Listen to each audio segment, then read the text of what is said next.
आमच्या जीवाचे जीवनात शब्द वाटू धनजन लोका. शिक्षकाजवळ गुरुजींजवळ शाळेमध्ये असतं काय तर शब्दाचं धन असतं आणि ते शब्दाचं धन ज्ञानसागर पब्लिक स्कूलच्या माध्यमातून आपण सर्वांना दिलं जात आहे.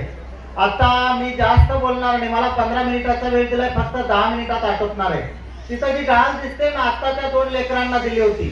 आमच्या शाळेमध्ये मराठवाडा पातळीवरची वादविवाद स्पर्धा शासन मान्य असलेली होते गेल्या 30 वर्षापासून, आणि त्या मुलांची उंची तेवढी नव्हती जेवढी त्या ढालीची होती. बरोबर आहे.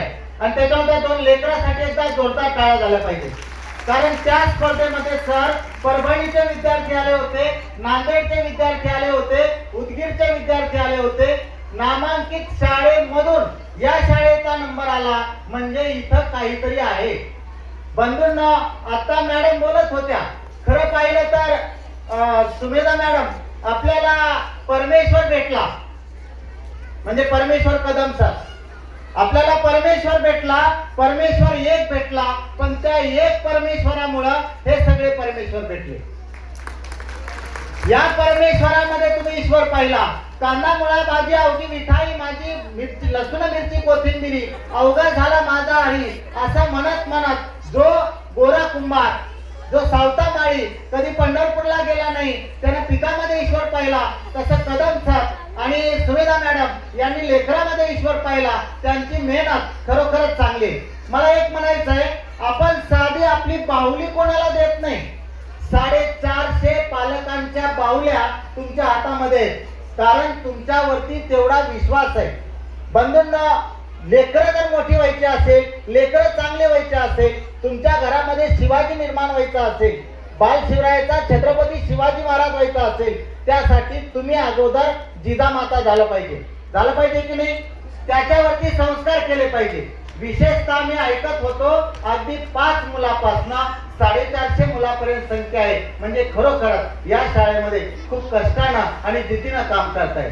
बंधूंना, या ठिकाणी बोलायला बरंच आहे. लोहारे सर या ठिकाणी, ते आमच्याच तालुक्यामधले, त्यांचं सगळे विश्व पाहिल्यानंतर मला खरोखरच आनंद झाला.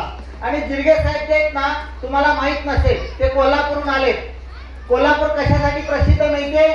पैलवानासाठी प्रसिद्ध आहे. साहेब, आमच्या इथं एवढे मोठे पैलवान आहेत, आणि हे सगळे पैलवान महाराष्ट्रामध्ये निश्चितच मैदान गाजवणार, आणि त्याच्यामुळं असे पाहुणे बोलावून चांगली विद्यार्थी घडवण्याचं काम या ठिकाणी करताय. बंधूंनो, काका इंग्लिश स्कूलचे सर आहे धुमा सर. इथं आपण काकाबद्दल आपल्याला एक आपुलकी असते, आणि सरांबद्दल सगळ्या लातूरकरांना आपुलकी. त्याच्यामुळे व्यासपीठासाठी टाळ्या वाजवा. आणि हे सगळं करत असताना प्रशासनाचं मार्गदर्शन असेल, सन्मान्य शेख सर गट शिक्षणाधिकारी, तर शाळा पुढे जाते आणि त्यांचं मोलाचं मार्गदर्शन या ठिकाणी आहे. बंधूंना, लेकरं चांगले बनले पाहिजे, त्याच्यासाठी आई चांगली पाहिजे, आईनं वेळ दिला पाहिजे. परंतु मुलांना मला एक सांगा, सर्वात जास्त देव तुम्ही कुठं मानता? आई वडिलांमध्ये मानता ना. तुम्ही ज्यावेळेस ईश्वराकडे जाता, भगवंताकडे जाता, देवाला मागता, काही देव काही देतो का? नाही देत. पण या आई वडिलांकडे मागितल्यावर आई वडील देतात ना. मग खरा ईश्वर कुठं आहे तर आई वडिलांमध्ये. त्याच्यामुळे तुम्ही आई वडील जे सांगतात ते ऐकायचे, कारण तुम्ही मोठ्या होण्यामध्ये खरा आमचा आनंद आहे. बंधूंना, जर लेकरासाठी आई वडिलांनी काहीतरी केलं तर मुलं सुद्धा आई वडिलांबद्दल कृतज्ञता भाव व्यक्त करतात आणि ती जाणीव ठेवतात. मी या ठिकाणी जास्त बोलणार नाही, पण जाता जाता फक्त एक कविता सादर करतो आणि थांबतो. एकदा जोरदार टाळ्या वाजवा. कविता आवडली तरच पुन्हा टाळ्या वाजवायच्या, नाहीतर नाही. कविता आहे आईबद्दल. तुझा हात परीस माझा लोखंडी गझुला, तुझा हात परीस माझा लोखंडी गझुला, हात परीस लागता झुला सोन्याचा झाला, जुना सोन्याचा झाला. आईचा हात परीस आहे आणि बाळ लोखंड आहे. आईचा ज्यावेळेस बाळाला स्पर्श होतो त्यावेळेस ते सोन्याचं होतं. तुझा हात परीस माझा लोखंडी गझुला, हात परीस लागता झुला सोन्याचा झाला, झुला सोन्याचा झाला.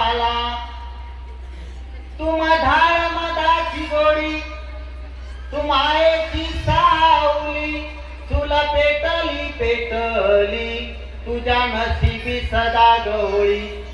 कुण्या येड्या सटवाईना तुझं करम लेवला, तुझं जगन मरण चार भिंतीत चिनल. टाक टाकून गेली नावती तिला लाज, घरादाराच सार सार तुझ्या डोईवरी ओझ. असं म्हणतात आईचं कर्म ही सटवाई लिहिते, परंतु कर्म खरं आपलं कर्म लिहित असतं. कुण्या येड्या सटवाईना तुझं कर्म लेवल, तुझं जगन मरण चार भिंतीत चिनल. टाक टाकून गेली नावती तिला लाज, घरादाराच सार सार तिच्या डोईवरी ओझ. सटवाईला विचारितावा काय दुश्मनी होती, दिली साऱ्यांना आजादी माय गुलामीत होती. खूप सोसले तू आई मिळो तुला नवी वाट, खूप सोसले तू आई मिळो तुला नवी वाट. व्हावी तुझ्याच नावान माझ्या जीवनाची पाठ, तुझ्या कपाळीचा डाग आमच्या घामाने पुसावा, तुझ्या कपाळीचा डाग आमच्या घामाने पुसावा. अन उद्याचा दिवस तुझ्या मर्जीनं उगावा, तुझ्या मर्जीनं उगावा, तुझ्या मर्जीनं उगावा. बंधूंनो, कदम सर आणि कदम मॅडमचा प्रयत्न आहे की आपल्या लेकरांमध्ये आत्मविश्वास निर्माण करून गुणवत्ता विकास करून त्यांचं व्यक्तिमत्व घडलं पाहिजे, दुनियाचं रूप बदललं पाहिजे. म्हणून जाता जाता एवढंच म्हणे, हो पीर पर्वत सी पिघलनी चाहिए, हो पीर पर्वत सी पिघलनी चाहिए, मेरे दिल में सही तेरे दिल में सही, कहीं न कहीं आग जलनी चाहिए. हंगामा खड़ा करना मेरा मकसद नहीं, लेकिन इस दुनिया की सूरत बदलनी चाहिए, लेकिन इस दुनिया की सूरत बदलनी चाहिए. धन्यवाद.